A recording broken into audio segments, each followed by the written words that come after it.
మనిషికి బుద్ధి లేదు.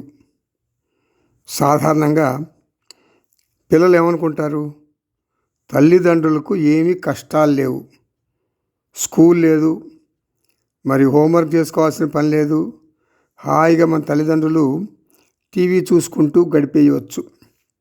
మరి తల్లిదండ్రులు ఏమనుకుంటారు, పిల్లల జీవితం మంచిది, వారికి బరువులు బాధ్యతలు లేవు అనుకుంటారు. ఇలా వారి ఆనందం వాయిదా వేసుకుంటారు.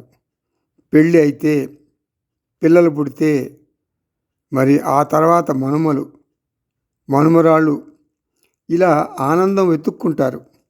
రేపు ఆనందం వస్తుంది అనుకుంటూ 90 సంవత్సరాలు గడిపేస్తారు.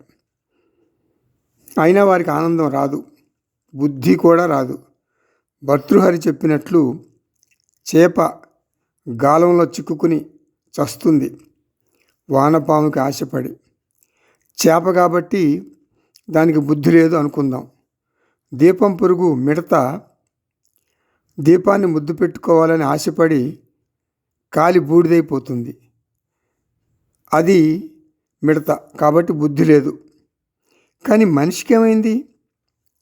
చాలా మేధావి కదా, శాస్త్రాధ్యయనం చేసి చతుర్విధ పురుషార్థాలు సాధించాలి కదా. మరి మనిషి ఆ పని ఎందుకు చేయడు? నిజంగా మనిషికి బుద్ధి లేదు.